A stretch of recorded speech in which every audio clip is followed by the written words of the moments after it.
Genta Mandaya, bangkitkan asa, wujudkan karya.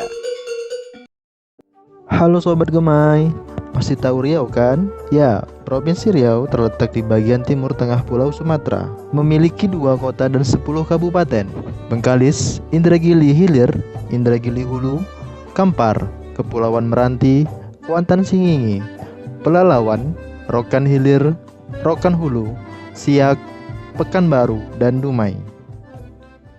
Menurut data dari Dinas Lingkungan Hidup dan Kehutanan, Provinsi Riau memiliki luas wilayah kurang lebih 8,7 juta hektar, di mana 5,3 juta hektar berupa hutan. Namun, berdasarkan analisis Jikalahari Riau pada tahun 2020, sisa hutan alam di Riau hanya tinggal 1,4 juta hektar.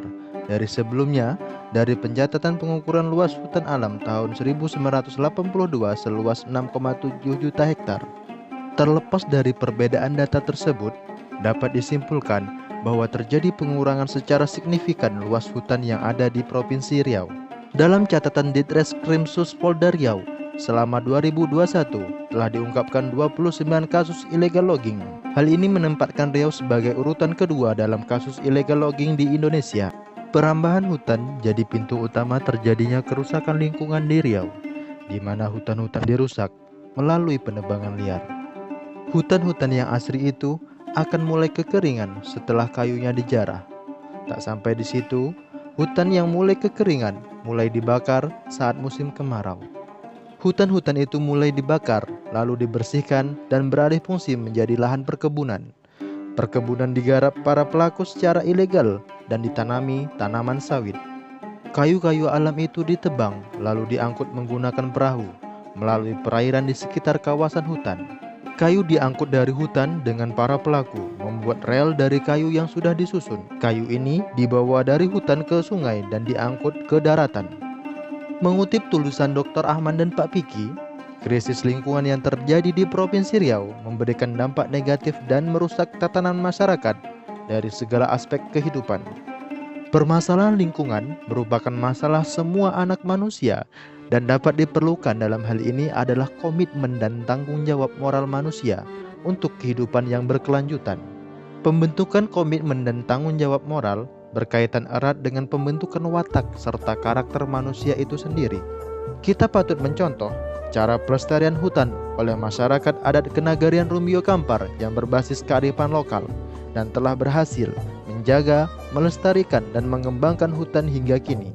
Suatu gambaran komunitas masyarakat adat dalam menghadapi tantangan ancaman eksploitasi terhadap alam, termasuk di dalamnya hutan, secara besar-besaran, terutama pengalihfungsian hutan menjadi kawasan perkebunan. Namun, masyarakat adat Kampar di Kenagarian Rumbio telah menunjukkan kesadarannya melalui pengetahuan lokal yang dimiliki secara turun-temurun dalam melestarikan hutan dan tantangan eksploitasi hutan. Dengan kelestarian hutan yang dirasakan oleh masyarakat adat, dapat dikelola sumber-sumber kesejahteraan berupa peningkatan hasil pertanian, perikanan, dan berbagai usaha yang terkait dengan pelestarian hutan seperti depot air minum, usaha peternakan lebah madu, dan perkebunan buah-buahan yang dapat melibatkan banyak masyarakat dalam meningkatkan pendapatan keluarga. Lestarinya hutan tidak terlepas dari cara pandang masyarakat adat terhadap hutan.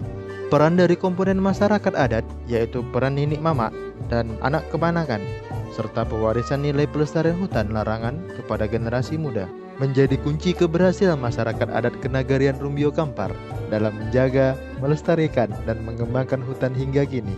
Yuk Sobat Gemai, marilah kita mengambil peran untuk menjaga dan melestarikan hutan, agar generasi selanjutnya bisa merasakan keindahan dan manfaat dari hutan Riau ke depannya.